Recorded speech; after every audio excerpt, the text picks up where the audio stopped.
Hello বন্ধুরা, আমরা তো সবাই ক্রিসমাসে অনেক মজা করি। আমরা এই সিনেমায় দেখবো ছোট্ট একটা ছেলে কিভাবে এই খুশির দিনটা আমাদের মধ্যে এনেছিল। আমরা সিনেমার শুরুতে তিনটে বাচ্চাকে দেখতে পারি, আর এই তিনটে বাচ্চার বাবা সে একটা কাজের জন্য ক্রিসমাসের আগের দিনই বেরিয়ে পড়ে। এই জন্য তাদের তিনজনের খুব মন খারাপ থাকে। আসলে তাদের আরো বেশি মন খারাপ থাকতো, কারণ তার মা আগেই মারা গেছে। আর তারা যখন দেখতে পেল আন্ট রুথ তাদের দেখাশোনা করার জন্য রয়েছে, তারা খুবই রেগে গেল, কারণ তারা আন্ট রুথকে একদম পছন্দ করতো না। আন্ট রুথ যখন দেখতে পেল তিনটে বাচ্চারই মন খারাপ, তখন সে তাদের মন ভালো করার জন্য গল্প বলতে শুরু করলো। আন্ট রুথ সেই সময়ের গল্প বলছিল যখন ক্রিসমাস সম্পর্কে কেউ জানতোই না। সেই সময় নিকোলাস নামে একটা ছোট্ট ছেলে ছিল, আর এই ছেলেটা তার বাবার সাথে একটা রাজ্যে থাকতো। তার মা অনেক আগেই মারা গিয়েছিল, যেই কারণে তার বাবাকে ছেড়ে তার কোনো বন্ধুই ছিল না। নিকোলাস আর নিকোলাসের বাবার দিন খুব কষ্টে কাটতো, কারণ তার বাবার খুব অল্পই টাকা ছিল। নিকোলাস যে রাজ্যের মধ্যে ছিল সে রাজ্যে একটা সমস্যা চলছিল। রাতে যখন নিকোলাস আর তার বাবা ঘুমোচ্ছিল, তখন তাদের একটা শব্দে ঘুম ভেঙে যায়। তারা উঠে দেখে একটি ইঁদুর, আর নিকোলাস তার বাবাকে সেই ইঁদুরটা মারতে বারণ করে। নিকোলাস সেই ইঁদুরটাকে বন্ধু বানায় আর তার নাম দেয় মিকা। নিকোলাস আর তার বাবা রাজপ্রাসাদে যায়, কারণ রাজা তাদের সবাইকে ডেকে পাঠিয়েছে। সেখানটায় যাওয়ার পর রাজা ঘোষণা করে যে এই রাজ্যের জন্য কিছু নতুন আর জাদু নিয়ে আসবে, যার ফলে এই রাজ্যের মানুষ সারা জীবন সুখে থাকবে আর খুব খুশিতে থাকবে। আর যে মানুষ এইরকম জিনিস এনে দিতে পারবে তাকে অনেক টাকা পুরস্কার দেওয়া হবে। যেহেতু নিকোলাসদের অবস্থা খুবই খারাপ ছিল, তাই বাবা তাকে বলে যে আমি আমার কিছু বন্ধুদের সাথে এলফেম নামে একটা শহরে যাব। এলফেম হচ্ছে এমন শহর যেখানে বামুনরা বাস করে, আর সেখানটায় অনেক জাদুর চমৎকার জিনিস রয়েছে। সেটা যদি রাজাকে এনে দিতে পারি তাহলে আমরা এই পুরস্কারটা পেয়ে যাব। আর বামুনদের দেশে যাওয়ার রাস্তা খুবই বিপজ্জনক, এমনকি এটাও শোনা যায় যারা একবার ওই রাজ্যের উদ্দেশ্যে গেছে তারা এখনো অব্দি ফিরে আসেনি। এদিকে নিকোলাস বিশ্বাস করতো এলফেম সিটি নামে অবশ্যই কোনো শহর আছে, কারণ ছোটবেলায় তার মা এই শহর সম্পর্কে তাকে গল্প শোনাতো। নিকোলাসের বাবার কথা শুনে নিকোলাস তার সাথে যেতে চায়, কিন্তু তার বাবা তাকে নিতে রাজি না, কারণ রাস্তা খুবই বিপজ্জনক। এই কারণে নিকোলাসের বাবা নিকোলাসকে তার আন্টি কার্লোডার কাছে রেখে যায়। এদিকে নিকোলাস কার্লোডাকে একদম পছন্দ করতো না। সকাল হতেই নিকোলাসের বাবা নিকোলাসকে তার মায়ের বানানো একটা টুপি দিয়ে সেখান থেকে চলে যায়। আর যখনই নিকোলাসের বাবা চলে যায়, ঠিক তখনই আমরা কার্লোডার আসল রূপ দেখতে পাই। নিকোলাসের আন্টি সারাদিন নিকোলাসকে দিয়ে কাজ করাতো, আর তাকে ঠিকঠাক সময় খেতেও দিত না। তাকে হয়তো বা দিনে একবার খেতে দিত, আর হয়তো বা মাঝে মাঝে খেতেও দিত না। তাকে রাত্রের বেলা বাইরে শুতে দিত, আর বাইরে ভীষণ ঠান্ডা ছিল। এইভাবে নিকোলাসের দিন কাটতে থাকে। নিকোলাস না খাওয়ার কারণে আর সারাদিন কাজ করার জন্য তার শরীর আস্তে আস্তে খুবই দুর্বল হতে থাকে। একদিন নিকোলাস দেখতে পায় তার মা তার জন্য সবজি দিয়ে একটা পুতুল বানিয়েছিল, সেই পুতুল সুপের মধ্যে দিয়ে দিয়েছে। এটা দেখে নিকোলাস খুবই কষ্ট পায়, কিন্তু তার আন্টি এতেও থামে না। নিকোলাসের বাবা নিকোলাসকে যে টুপিটা দিয়ে গিয়েছিল সেই টুপিটা সে আগুনে ফেলে দেয়। নিকোলাস সেই টুপিটা কোনোভাবে বাঁচিয়ে নেয়। টুপিটা একটু পুড়ে যাওয়ার কারণে ভিতরের নকশা সে দেখতে পাচ্ছিল।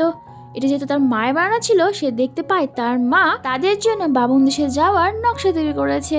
এটা দেখে নিকোলাস খুবই খুশি হয়ে যায়। আর তার আন্টি যখন শুয়েছিল সেই সুযোগে নিকোলাস সেখান থেকে বেরিয়ে পড়ে তার বাবার উদ্দেশ্যে, কারণ সে চাইছিল এই নকশাটা তার বাবাকে দেবে আর তার বাবাকে সাহায্য করবে। নিকোলাস তার বাবার উদ্দেশ্যে তার ছোট্ট বন্ধুকে নিয়ে যেতে থাকে, আর তাদেরকে একটা গ্রামের মধ্যে দিয়ে যেতে হচ্ছিল। সেই গ্রামের একটা বয়স্ক মহিলা নিকোলাসকে বলতে থাকে, জাদুর বামুন দেশ বলতে কিছু নেই, তুমি অযথাই ঘুরে বেড়াচ্ছ। এই জাদুর দেশ শুধুমাত্র গল্পেতেই থাকে, কোনো সত্যিকারের কোনো ঘটনা নয়। বয়স্ক মহিলার কথা শুনে নিকোলাস খুবই দুঃখ পায়, তারপরও সে সাহস হারায় না।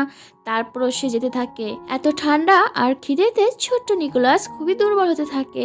সে রাতের বেলা বিশ্রাম নেওয়ার জন্য একটা গুহার ভিতরে যায়, আর সেখানটায় সে তার মায়ের লকেটটা দেখে, আর সে বলতে থাকে সত্যি হয়তো বা কোনো জাদুর দেশ নেই, এই সবই হয়তো বা কল্পকাহিনী। ঠিক তখনই একটা আশ্চর্য ঘটনা ঘটে যায়। মিকা কথা বলতে শুরু করে। সে নিকোলাসকে বলে, তোমার মা যেটা বলেছিল সত্যি ঘটনা বলেছিল, সত্যি জাদুর দেশ আছে। যদি কোনো মানুষ ইচ্ছা প্রকাশ করে তাহলে সেই ইচ্ছা পূরণ করার সাহসও থাকা চাই, আর বাদ বাকিটা ভাগের উপর ছেড়ে দেওয়া উচিত। মিকা এইভাবে কথা বলতে দেখে নিকোলাসের মনও বিশ্বাস আর আস্থা জাগে যে তার বাবাকে সে খুঁজে পাবে, আর তার সাথে সাথে সে বামন দেশও খুঁজে পাবে। পরের দিন সকালে মিকাকে নিয়ে নিকোলাস নতুন আশা নিয়ে চলতে শুরু করে। তখনই একটা রেনডিয়ার তাদের উপর আক্রমণ করে দেয়।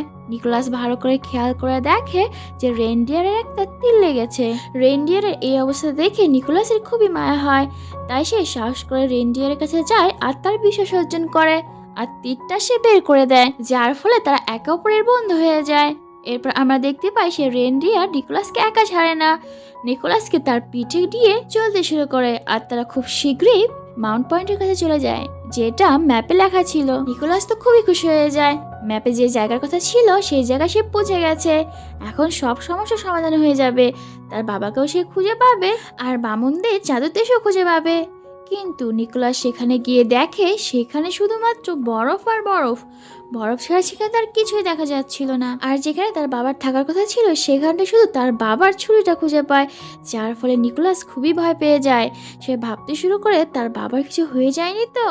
সে ভেতর থেকে একদম ভেঙে পড়ে। একে তো নিকোলাস সব আশা ছেড়ে দিয়েছিল, অপরদিকে অনেকদিন না খেয়ে ওর শরীর খুবই দুর্বল হয়ে পড়েছিল, তাই সে কিছুই ভাবতে পারছিল না। সে সেখানটাই অজ্ঞান হয়ে যায়। মিকা আর রেনডিয়ার একটা প্রাণী হওয়ার সত্ত্বেও তারা তার মালিকের জন্য খুবই টেনশনে পড়ে যায়। ঠিক তখনই একটা আশা জাগে, সেখানটায় দুটি বামন আসে, তার মধ্যে একটা বামনের নাম নৌপা। সে যখন দেখছিল নিকোলাস মরতে বসেছে, সে জাদু দিয়ে তাকে ঠিক করে দেয়। এখন আমরা এখানে যেহেতু বামুনদের দেখতে পেয়েছি, তাহলে অবশ্যই জাদুর বামুন দেশও আছে।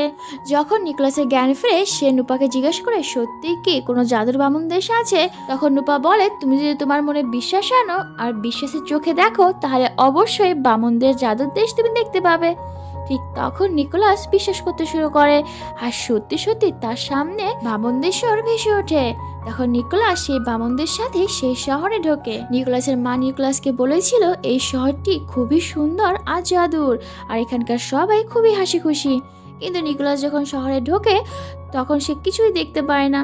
সে দেখতে পায় এখানকার সবাই খুবই চুপচাপ আর খুবই শান্ত জায়গা। নিকোলাস যখন নবু নামে সেই বামুনকে এই কথা বলে, তখন সেই নবু গার্ডদেরকে লুকিয়ে নিকোলাসকে একটা পার্টিতে নিয়ে যায়। সেখানে গিয়ে নিকোলাস জানতে পারে বামুনরা মানুষদের একদম পছন্দ করে না, কারণ বামুনদের ধারণা মানুষরা বামুনদের ক্ষতি করে আর তাদের সব খুশি ছিনিয়ে নেয়। নবু নিকোলাসকে আরো বলে এখানে আর কোনো খুশির পার্টিও হয় না আর ক্রিসমাসও হয় না। ক্রিসমাসের কথা শুনে নিকোলাস খুবই অবাক হয়ে যায়, কারণ তাদের রাজ্যে ক্রিসমাস নামে কোনো অনুষ্ঠানই হয় না। তাছাড়া তার মা ছোটবেলায় আদর করে তাকে ক্রিসমাস বলে ডাকতো। তখন নবু বলে ক্রিসমাস হচ্ছে এমন একটা দিন একে অপরকে আনন্দ, খুশি আর ভালোবাসায় ভরিয়ে দেয়। ঠিক তখনই সেখানে গার্ড চলে আসে আর সেই পার্টি পুরোপুরি ভঙ্গ করে দেয়। আর এখানটায় কিছুক্ষণের মধ্যে এখানকার রানীও আসে। এই রানীর নিয়ম অনুযায়ী এই রাজ্যে কোনো পার্টি হবে না। সে এখানটায় পার্টি থেকে খুবই রেগে যায়। আর সে যখন জানতে পারে নবু নামে বামনটি নিকোলাসকে জাদু দিয়ে বাঁচিয়েছে আর একটা মানুষকে এই বামন রাজ্যে নিয়ে এসেছে, তার কারণে তাকে শাস্তি দেয়। তাছাড়া নিকোলাস এখানে আরো জানতে পারে তার বাবা যে গ্রুপের সাথে এসেছে তারা সবাই মিলে এখানকার এক বামনকে চুরি করে নিয়ে গেছে। এই কারণে এখানকার সবাই মানুষের উপরে খুবই রেগে আছে। এটা শোনার পর নিকোলাস বলে আমি সব ঠিক করে দেব, আমাকে প্লিজ বাবাকে খোঁজার জন্য সময় দাও। কিন্তু রানী তার কোনো কথাই শোনে না, তাকে একটা জায়গায় বন্দি করে রাখে। সেখানটা একটা নিকোলাস তারই বয়সী একটা ট্রোলকে দেখতে পায়, যার নাম পিক্সি। কিছুক্ষণের মধ্যে নিকোলাস আর সেই পিক্সি একে অপরে খুব ভালো বন্ধু হয়ে যায়। তারা দুইজন সেখানকার গার্ডদের ধোকা দিয়ে পালিয়ে যায়। আর সেখান থেকে তারা একটা স্কুলে ঢোকে। আর সেই স্কুলের টিচার সবাইকে শেখাচ্ছিল মানুষদের থেকে দূরে থাকতে হবে, মানুষরা খুবই বিপজ্জনক। কিন্তু নিকোলাস সে টিচারকে বিশ্বাস করায় যে প্লিজ আমাদেরকে একটা সুযোগ দিন, আমি যে বামনগুলো কিডন্যাপ হয়ে গেছে সেগুলোকে ছাড়িয়ে আনবো, আপনি শুধু আমাদের এই গার্ডদের হাত থেকে বাঁচান। এটা শোনার পর সেখানকার টিচার তাদেরকে কোনোভাবে সেখান থেকে পালাতে সাহায্য করে। সেখান থেকে নিকোলাস আর পিক্সি রেনডিয়ার আর মিকার সাথে দেখা করে। তারা চারজন সেখান থেকে পালিয়ে যেতে চেষ্টা করে, কিন্তু পেছনে সে রানী আর গার্ড তাদের পিছনে ধাওয়া করছিল। তারা সেখান থেকে গার্ডদের হাত থেকে বেঁচে কোনোভাবে গেটের কাছে চলে আসে। ঠিক তখনই রানী অর্ডার দেয় যাতে দরজা বন্ধ করে দেওয়া হয় আর নিকোলাস বাইরে না যেতে পারে। তখন পিক্সি নিকোলাসকে গেটের বাইরে বের করে দেয় আর নিজে সে দরজাকে আটকে দেয় আর নিকোলাসকে বলে সেজন্য তার বাবাকে খুঁজে আনে। নিকোলাস আর কোনো উপায় না দেখে মনে পাথর রেখে তার বাবাকে খুঁজতে যায়। নিকোলাস রেন আর মিকাকে নিয়ে অনেকক্ষণ ধরে ঘুরতে থাকে। সেসব দিন নিকোলাস একটা খাঁচা দেখতে পায় আর সেই খাঁচার মধ্যে একটা ছোট্ট বামন আটকানো ছিল। আর সেই খাঁচাটা একটু দূরে সেখানটা তার বাবার দলের লোক দেখতে পায় আর সেখানে তার বাবাও ছিল। তার বাবাকে দেখে সে খুবই খুশি হয়ে যায়। কিন্তু যখন নিকোলাস জানতে পারে তার বাবা আর তার বাবার দলের লোক কিছু টাকার জন্য এই ছোট্ট বামনকে ধরে এনেছে, তখন নিকোলাসের মন খুবই খারাপ হয়ে যায়। নিকোলাস সবাইকে বোঝানোর চেষ্টা করে এক নিষ্পাপ বামনকে টাকার জন্য ধরে রাখার কোনো মানে হয় না।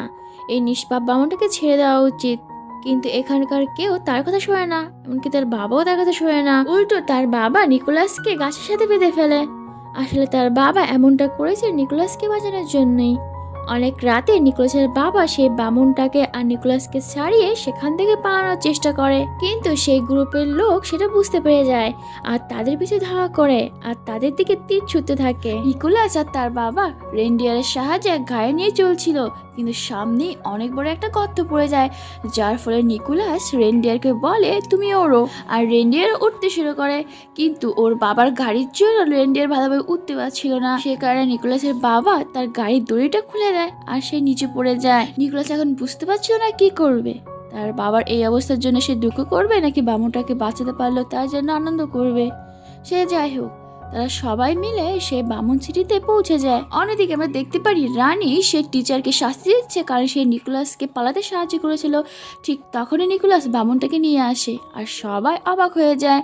নিকোলাস আবার প্রমাণ করে দেয় মানুষ খারাপ নয়। ছোট্ট বামনটাকে পেয়ে সেখানকার সবাই খুবই খুশি হয়।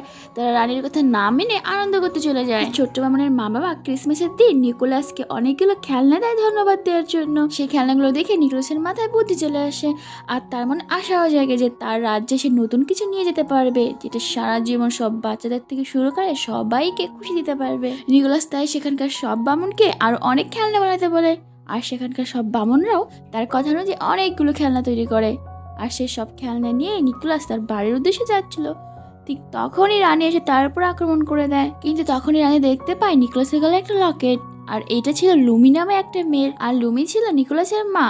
আসলে একদিন লুমি বিপদে পড়েছিল, তখন রানী লুমিকে এই রাজ্যে নিয়ে এসেছিল আর সে এখানে অনেকদিন ছিল, কিন্তু একদিন সে কাউকে কিছু না বলে এই রাজ্য থেকে চলে গিয়েছিল। রানী লুমিকে নিজের থেকেও ভালোবাসতো, কিন্তু লুমি এইভাবে চলে যাওয়ায় রানী খুবই দুঃখ পায় আর মানুষের প্রতি তার বিশ্বাস হারিয়ে যায় আর মানুষের প্রতি তার ঘৃণা তৈরি হয়েছে।